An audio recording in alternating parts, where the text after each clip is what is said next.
Thank you everybody for joining. We'll go ahead and get started tonight. Sorry about that.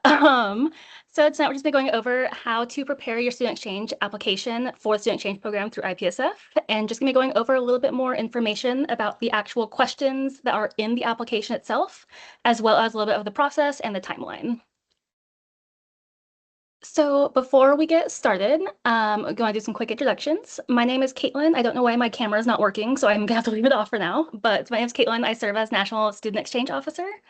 And then Lino is not able to make it right now. He should be joining on in a few minutes. But Lino Gaglio is our National Student Exchange Officer-elect. And I will let the rest of the team introduce themselves. Hi everyone, I'm Joelle. I'm the national contact person. Hey everyone, my name is Ahmed Noor. I'm the National Project Coordinator. Thank you. And then on this call, we also have Sean Kawa, our National APHA ASP President-elect, who also serves as our liaison between the National Executive Committee and the International Standing Committee. We are very thankful for all of his help, especially right now. But just quick background that hopefully everyone here knows, but if you do not, every member of APHA ASP is automatically a member of IPSF.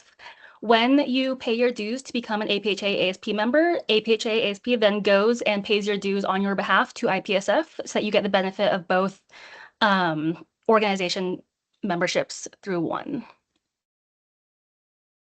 And then the IPSF Student Exchange Program itself has been going on for decades at this point. IPSF partners with over 70 different member organizations in and I want to say over like 50 countries to facilitate a student exchange program.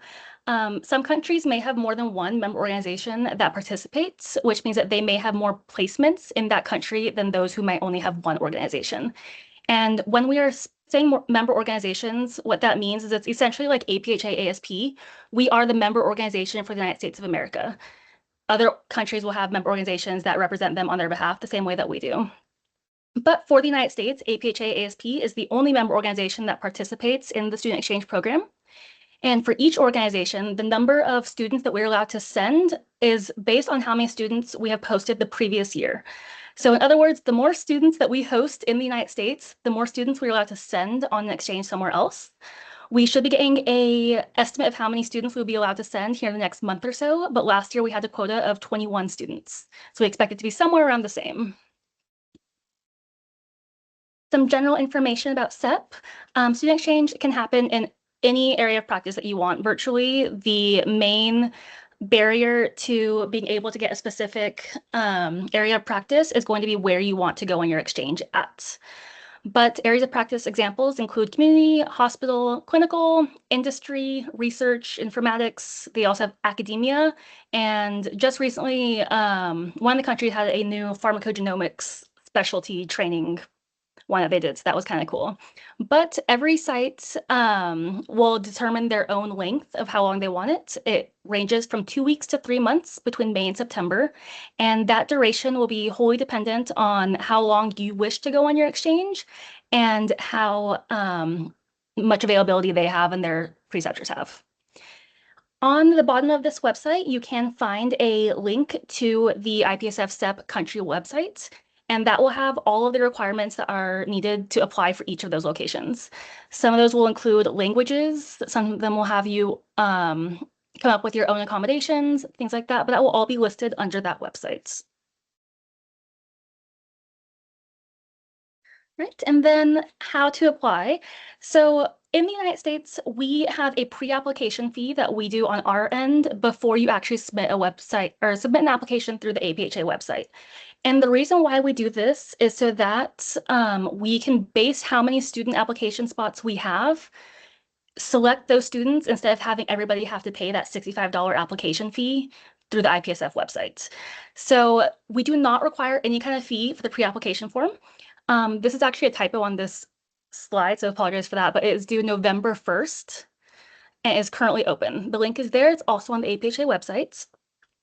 From there, anybody who has been selected to proceed forward with the student exchange process will then be instructed on how to complete their application on the IPSF website itself. Once you do that, that is when you will pay your $65 application fee. And that's also when you will rank your top 3 countries in order. A quick note to that, you can change those countries later on. So it is not hard set, but I do recommend taking some time to think about who you would want to rank before you actually submit your application. The general timeline, like I said, the pre-application will close November 1st. From there, the standing committee will go ahead and review all of the applications that we receive, and we will notify selected applicants sometime in December. Usually try to do this within the first week or two of December. From there, we coordinate with the student exchange officers from the other countries to figure out your placements and where you will be going. That typically occurs between January to February. However, some of the other countries do have their own timelines that they follow. So while we try to get everything done on our end before February, not all countries follow that same timeline. But we do try to have all of our host sites communications established by April of 2026. That way you're not left floundering, wondering what's happening next. And then all of your exchanges will occur between May and September, like we already spoke about. And then if you're here, you probably already have some reason of your own as to why you want to participate. But in case you don't, some really good reasons that you would want to participate are going to be experiencing a new culture and also just getting to experience pharmacy in another country. Depending on what practice area you choose will vary how hands-on you get to be. But we have had some students who have come back with what they have described as life-changing experiences. So it's also just a great addition to your CV if you're applying for residencies, fellowships, or even just a job. And it's also a great opportunity to network with students from around the world. Sometimes a lot of sites will have multiple exchange students at once, and they will intentionally try to bring students from different countries on their exchange at the same time so that they can get to know each other and network in that way.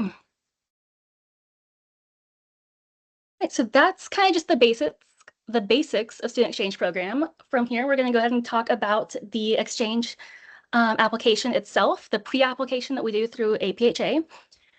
From here, I'm going to go ahead and let the rest of the team kind of chime in as they have thoughts. So feel free to unmute yourselves, y'all, if you have anything you want to add. But we will go through each question one by one. Before that, though, just one general tip of advice that I like to share with everyone before you start your application is to please actually answer the questions that are being asked. We get a lot of applications where the questions being asked are not really addressed. So just a quick caveat there. But without further ado, I can get started. So the very first question that you will be asked is going to be to write an introduction of yourself, including any kind of experiences you have had with IPSF and or other cultures, as well as why it qualifies you to go on an exchange. For this question, and for all of the questions, I have broken down how the points are graded for it. So for this question, the quality of your writing is worth 3.3 points. So make sure that you are proofreading, have somebody else read over it if you would like, and just give it a good read before you actually submit it. And then addressing the first half of that question, so any experiences that you have with an IPSF or with other cultures will be worth 3.3 points as well. And then the second half of that question, being why it's actually qualifying you, is worth another 3.3 points.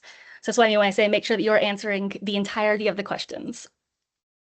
But while the rest of the team thinks about it, I can share some of the things that I will be looking for when I read responses for this question. For this question in particular, one thing that I saw a lot with applicants was a lot of people use this as a chance to restate their CV. And I want to emphasize, please not to do that. This question right here is an opportunity for you to expand on why you are a good candidate to go on a student exchange. When you submit your application, you are also already submitting your CV. We already have that and we will already take that into account when we are reviewing your application holistically. So use this as an opportunity to expand on that. If you do not have experience with IPSF, that's completely okay. Also, if you don't have any kind of extensive international involvement, what we are looking for when we are reading this is what experiences in your life have led you to go on an exchange. I will go ahead and let the rest of the team jump in here if they have anything they'd like to add. And if not, we can go on to the next question. So no. A few other things for this question that we will be looking for are going to be examples of ways that you have traits such as communication, professionalism, and adaptability, because those are some of the three biggest things that you will need to have a successful student exchange program. And we also want to see if you are motivated, not just within your school, but also why are you motivated to go on exchange. Then the second question you will be asked is going to be, how would participating in a student exchange program contribute to your future goals as a pharmacist? Once again, the quality of your writing will be worth some points. In this case, it's 5 points. And then answering the question is worth another 5 points. For me personally, for this question, I am looking for responses that recognize that going on student exchange is a lot more than just a travel or tourist opportunity. I want to see how are you planning on using your student exchange program as a professional development opportunity? And then I'm not also just looking to see how SEP is going to impact you as a future pharmacist, but we also want to see how are you planning to bring this experience back to impact your chapter, your patients, your community? So not only how is this experience going to impact you, but how is it going to impact your community and the people around you? Give it a minute or two if anyone else wants to hop in. I'll hop in. Hello. I think Caitlin did a really good job of kind of summing this up. I think the biggest thing with this one is kind of looking at this question as future focused, if that makes sense. So you're taking, let's say that you've already done this experience. What would you take back from it? What have you gained from it? And then write about that. So that would be my advice for this question.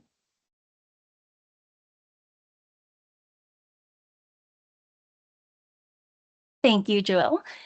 So we will go ahead and go on to the next question here. All right, so then we have question number 3. Question number 3, if you are selected to participate in student exchange program, you are going to be a representative of not only APHA ASP, but also of the United States. So with this question, we want to know, why are you an ideal representative? And once again, the quality of your writing is worth 5 points. And then answering the question and addressing why you are qualified is worth another 5 points.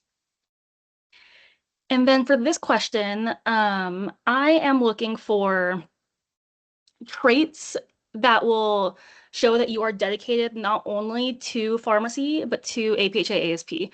Not necessarily in the fact that you have held leadership positions, you've been chapter president. That is not as important to me as looking at your engagement record and seeing what experiences have you had here that you are going to take with you overseas to represent how APHA ASP fosters relationships in its students.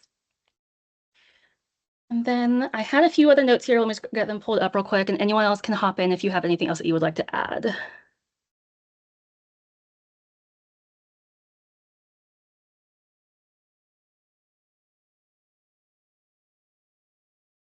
So one of the other big things that I am looking for on this one is going to be answering the actual why portion of it. A lot of people last year answered this with why they want to be a representative of APHA ASP. We are looking to see why you are qualified already. So some qualities, like we said, communication, leadership, and that's not just holding leadership position. It can be leadership in your community through volunteering or any kind of experience really, as well as collaboration, cultural awareness, professionalism, and open-mindedness. And then lastly, another thing that you might want to take into account when you are thinking about how you want to answer this question is considering the role that APHA ASP plays within IPSF. And the best way that I can explain this, and maybe Joelle or Ahmed, you guys can explain it a little bit better, but I like to think of it as APHA ASP essentially serves as a chapter within IPSF the same way that your schools do within APHA ASP. We are one mini organization that serves within and makes up the larger organization. Does anyone have anything to add to that?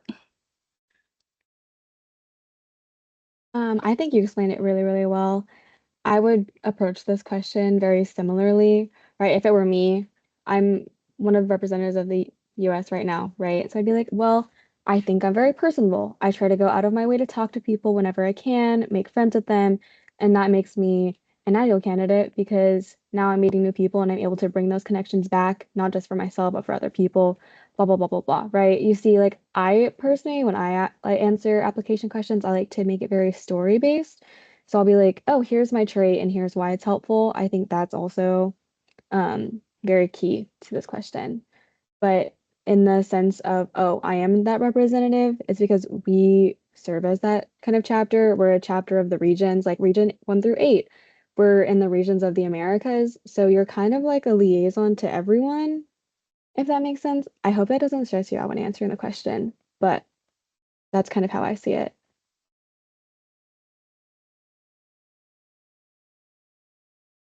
Thank you, Joelle. That's very helpful, actually. All right, and then this is the very last question on there.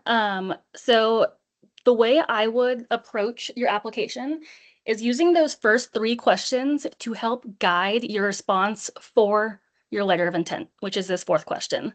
The very last question that you'll have on here is going to be asking you to include a letter of intent for why you would like to be selected to participate. For this one, once again, the quality of your writing is worth a few points. Here it's 3.3. And then explaining why you would like to participate would be worth 3.3 points. And then describing why you are a good fit is worth another 3.3 points. For here, like I said, use your other responses to help guide you here, but we are looking for a clear explanation of your motivation behind why you are applying. So we want to see you connect your prior experiences with your future goals, and then connect how you think this experience is going to help you reach those goals.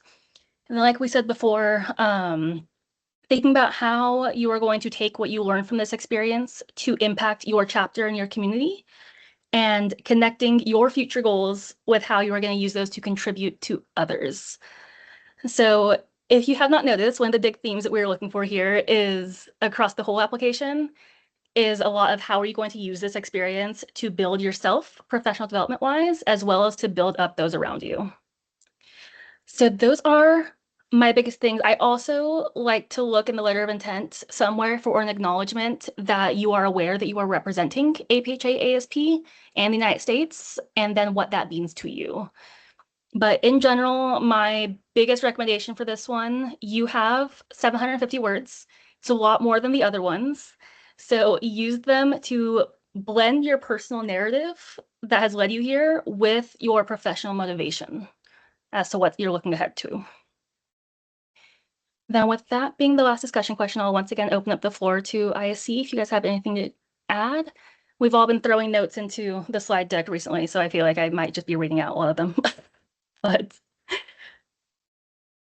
I think one more thing that I'd add to the letter of intent, like Yelenia mentioned, the professional development part, but also talking about how, since this is an internship experience, like why are you looking for an international internship, and how is that going to be different compared to an internship here in the U.S. So talking more about how it's going to develop you personally, in addition to the professional development part of it.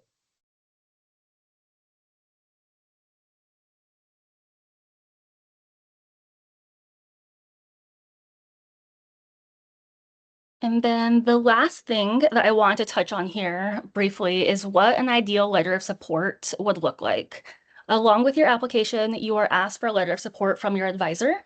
If for some reason your advisor is unable to write you a letter of recommendation or a letter of support, you can reach out to us and we can help you come up with an alternate option.